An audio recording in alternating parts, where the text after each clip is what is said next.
Celestial blessings. My name is Helen Demetriou, and I'm trying not to laugh. It's because of the nature of this video.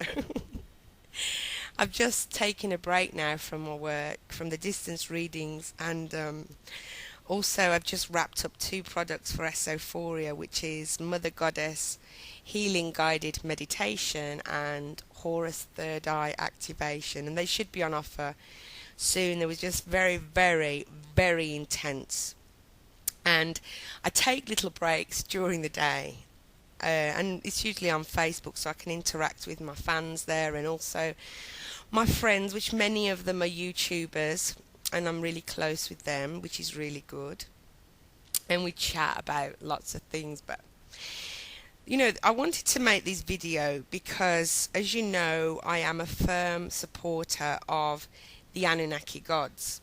And as you've seen in my video, Who Are the Anunnaki?, I explain how they're not reptilian. Now, this video is not just about that, it's about wisdom. And I'll give you a little example of why I've come to make this video.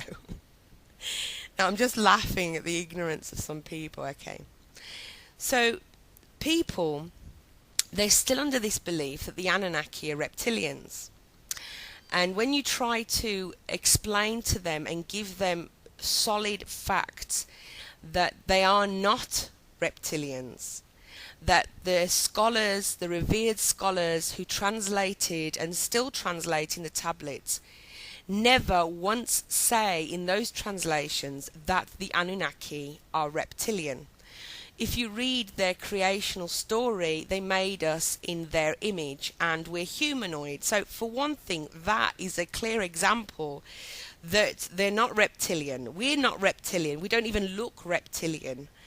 And also, if you look at the reliefs, you'll see that they're humanoid. And if there are any references them to being serpent-like, it is because of their attributes. It's just like the Egyptian gods with the different animal heads. They didn't really have the head of a cow or the head of a cat, but it was to show the peasants or the uneducated what their attributes were.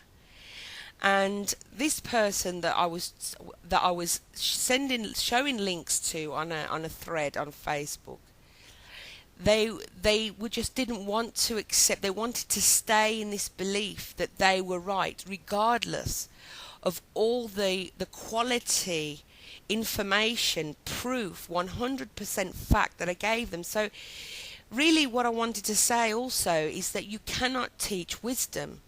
You cannot teach someone to be wise. You can only guide them to the light switch, and it is up to them to turn that switch off. And many of them will fight against you. Now, I could say, well, just leave them to do what they want, which is usually what I do. I don't get involved. People may say things and I don't agree with it, but I just don't get involved. But if we continue to be like this and people are spreading falsehoods, then this projection of untruth is projected onto humanity. Now, the ones that began this rumour, who I don't know specifically who it is, that the Anunnaki are reptilian, they did so in order to make us reject the gods should they ever return. Now, you may not agree with me on this, but in every pantheon, this is where the Anunnaki migrated to. The original gods ever written about, from any written word, was from ancient Sumer about the Anunnaki gods, and they migrated to the different pantheons around the world. They also split different gods for their attributes and named them different names, such as Inanna.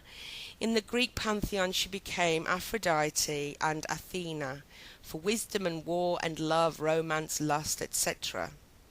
And this is what they did with a lot of the gods.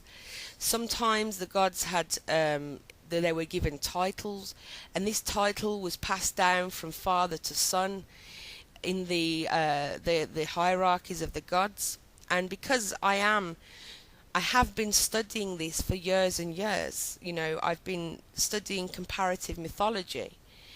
The reason being is because I wanted to be able to back up whatever I say about the things that I already knew, that the messages the gods were giving to me, so that I could explain to others and have this tool behind me to back up the things that I was saying, so that it wasn't just me saying things. I actually had proof by the scholars that what I was saying was truth.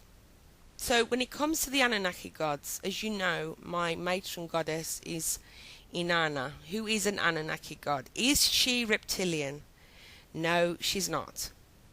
And anyone that keeps constantly spreading the lies and the false projections that the Anunnaki are reptilian, they really are doing a disservice to themselves, and they are hindering the awakening of humanity, and also helping those who wish to enslave us, stopping us from having a relationship with the gods, and also hindering their return should it happen, other than them incarnating as avatars on earth. So you cannot teach someone wisdom. You just show them what you have and you just walk away. But you have to choose when you get involved and when you don't get involved. You can't be self-righteous like them and say, look, you're wrong and I'm right. You have to show them why what they're saying is wrong and why it is hindering humanity. Because would anybody like it if somebody keeps saying that, let's say, Osiris is a reptile? We know for a fact that he's not. Yet people are spreading these lies. Especially, I mean, I've had the comments on my Who Are the Anunnaki Gods, or even my Inanna or Dumuzi or Marduk videos, which I remove most of the time, saying they're saying derogative things about them, that they're reptilians, because they're ignorant, and all they do is claim to read a book. What book are they reading? They're reading some kind of sci-fi fantasy fiction that some idiot has written to make money, but it's not the truth. And this is something that we have to defend. I'm not just talking about the Anunnaki, I'm talking about all the gods as well, because they are original, they're all the same gods, you know. So it's a choice of when to get involved and when not to get involved. But in a situation like this, when I see somebody that is spreading negative thoughts and consciousness about the Anunnaki gods, then I do have to get involved, because I'm really sick and tired of this reptilian business, which is complete and utter rubbish. Well, you know, this is just something that, you know, there are many of us have to face, and a decision that many of us have to times that we have to interact, and the times that we have to correct people. Not because we want to say, oh, you see, I know everything, I'm right, but because we want to educate them. I mean, maybe these people could be highly enlightened. Maybe they could be more enlightened than we are. But if you know something to be a fact and you can back it up, then do it. Get involved. Say it. Say to people, look, this is wrong. So that is one thing that I wanted to touch on. Another thing I wanted to touch on is about, I don't know who it was, and I don't know the name of the person it was, but they were talking. It was a video on YouTube. I didn't see the video, but it was something, because as you know, I'm always working, and you know, and I don't watch everyone's videos. I'm really sorry. I try, but I don't watch everyone's videos. You know, sometimes I watch them and I watch them and I like them, and I don't comment because I'm moving on to something else. Okay. But it was a video that was talking about channeling and channeling different gods, and how they didn't believe that you can channel other gods, that it's fake, that you must only have one god, that you shouldn't go from one god to another. I mean, I don't know if this was directed at me. It's just something that people told me because they know that that is what I do. So they wanted me to know. And this is something that I've been meaning to address for a while. People ask me, as I've made in the Witch Pantheon video, is it okay for me to to connect with other goddesses? My answer is yes. Another question they ask me. I have different gods and goddesses coming to me at different times. I thought, for example, Selene was my matron goddess, yet I'm now working with Hathor, or Athena has visited me, or Isis, or Sekhmet, or Nyx, or Athena. Why? I'm a firm believer that you should have one goddess, one god. Why is this happening? Is it okay? Am I doing something wrong? Look, the god and the goddess are our greatest teachers. They come to us when we have things to learn. When our time with them is finished, they depart from our lives, but it doesn't mean that we can't call on them for help because we've built a relationship up with them.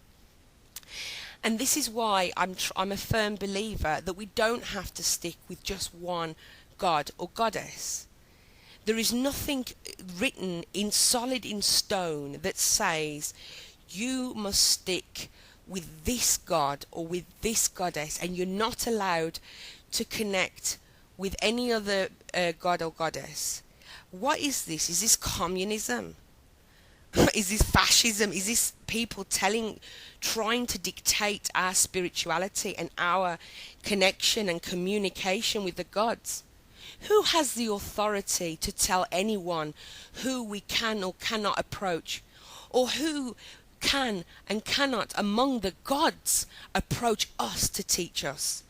I would like to see one human being here who believes that they're higher than the gods, that they can dictate who will go and who can go, or who has authority to go to a student of life or a student of the craft, and say that they're not allowed to channel different gods and goddesses or to learn from the different gods and goddesses. They're not just there for us to prostrate ourselves at their feet and say to them, oh, please help me. They're there to teach us also. Why do you think that they have a relationship with humanity? Yes, we do choose, or we are chosen eventually by a god or a goddess, and we make them our matron and patron gods. And this is fine. But it doesn't mean that we're not going to, or we're not allowed to have interactions or lessons from other gods and goddesses, even from different pantheons. You can't tell somebody you're wrong if different goddesses approach them and teach them lessons. Humans have no right to say this, and they have no right to dictate what is true and what is not. If somebody has something to learn, then those goddesses or gods with those aspects will go into their lives and they will teach them those lessons for a reason, for their own soul evolution, ascension and spiritual education. And those that tell you that it's wrong, I'm sorry, I don't say people are wrong often, but I will say you are wrong, and you should be ashamed of yourself to even think that you are on the same par of the gods who make the choices to go into someone's lives with divine intervention and divine timing to teach them their lesson. That is between them and the gods, nothing to do with you. You have no right to throw in your path or your thoughts or traditions that you think are the top and the correct way. If you think, then you should go and talk to the gods yourself and ask the gods, why do they go into people's lives, different ones, and give them education? I know because I've had the different deities visit me. I've had Isis and Sekhmet visit me together. I've had Isis, Sekhmet and Bast visit me together in one go.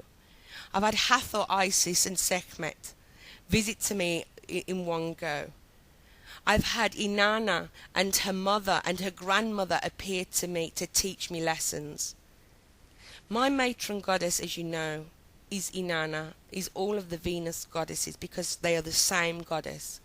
And also I follow the solar god, the sun god, who, as you know, is Christ. who is Marduk, who is Osiris, Dionysus. Those are my gods because they are the same God. Whether you agree with it or not, I don't care. I know through comparative mythology that they are the same beings. Adonis also, for example, they represent the sun. So this is my god and my goddess. But I speak with Enki. If Enlil decides to visit me, I have to listen. If Anu visits me, I have to listen. I'm going to say, go away. I was visited by Cernunnos. I was visited by Pan. Do I say to them, a human being, get away from me, you're not allowed to come near me? I don't think so. I am grateful for the lessons that I've been given, that the gods would choose to make a way in my life to teach me something. And anyone who tells another person that they're wrong, or they are criticizing other people for having a relationship with the gods, which we all should do, they're wrong and they're trying to stunt another's growth just because they're caught in this small circle where they can't communicate with more than one, if any, deities. They think that they should vomit their criticism onto other people, and they have no right, because nobody can tell another person how they should worship the gods. Obviously, if someone is disrespecting them, people should guide them and say, look, this isn't the right thing to do. You shouldn't use the gods as if they're tools. You must always respect them, always, because they are the gods. And they are more ascended than us. And they are more evolved than us. And they are our guides, they love us, and they're here to show us lessons and how to help other people. Otherwise, why are we here? Why do we know about the gods? So this is my 2 rants in one video. I laugh because when I get annoyed, I laugh. I laugh at myself for ranting. But within this video, I believe there is solid education for those who truly see it, and for those who have those worries about speaking with the other gods. So thank you for listening. I love you very much. Bye bye.